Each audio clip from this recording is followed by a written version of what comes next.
Bristol works. Do you want to continue? Or you'd like to see it go back to the concrete? I mean, the idea was supposed to be an event, and it's not for year 3, so.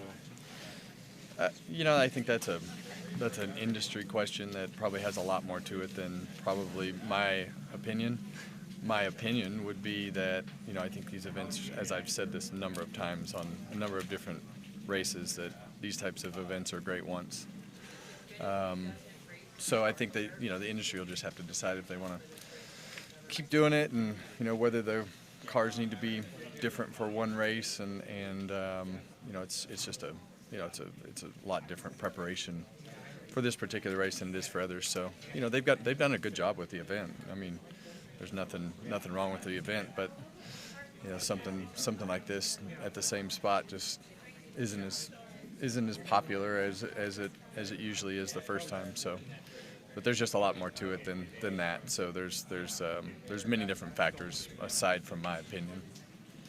The changes NASCAR made to the appeals process this week, you heard that the appeals panel can't totally modify, can't just wipe out a points penalty if they feel a violation has occurred. They also have to give a reason for why they modify a penalty. Will that help at all as far as integrity or transparency in the process? I think as transparent as everything has been now, I think we should do them publicly. Why not, right? Like, if it's truly fair, let's just do them publicly and just live stream them on NASCAR.com and let's go for it.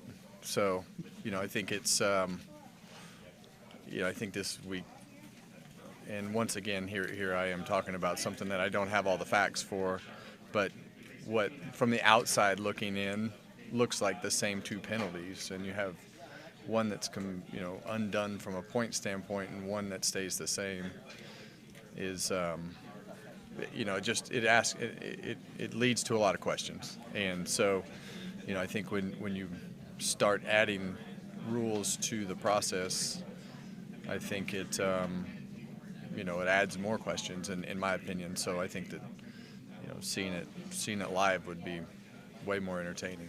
Were you surprised at all by Hamlin's ruling? No. You think Denny knows when to quit? Look, Denny's a smart guy, and I enjoy listening. But you can't start by claiming fault or I don't even know, responsibility for the penalty, especially when it's actions detrimental. I always viewed actions detrimental to the sport penalty as, if it's on the line or you've been on the line, it's, hey, get your shit together. You aren't going to win.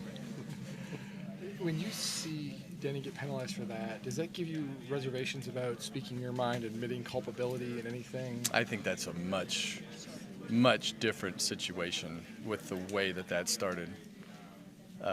Because when it left the racetrack, there was no penalty. So, and you just, sometimes you just have to stop and really think about what you're doing, and bragging about it is not the way to go about it and win. So, I mean, I've loved every minute of it, but you can't go beat your fist on your chest and then try to back up, right? That just doesn't work. Will it change any way you race as far as, or do you feel like it's still the same boys have at it? Anything that can detour what I think or say this year. So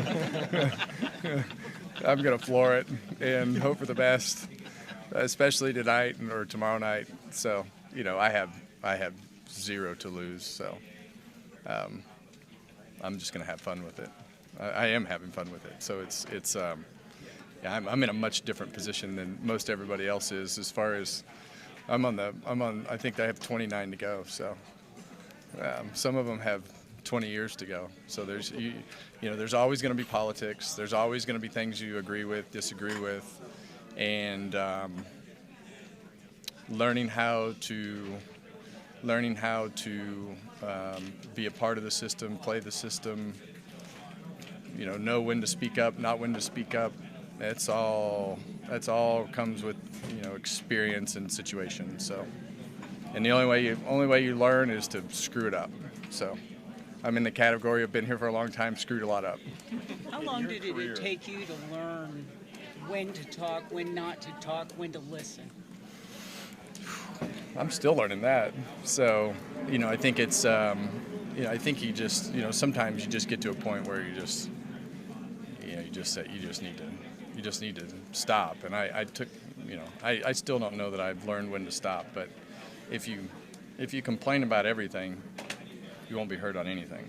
Jared Haas with Frontstretch.com. Make sure to hit that subscribe button. Also, check one of those 2 videos out that we have right beside you. Visit Frontstretch.com for more great content.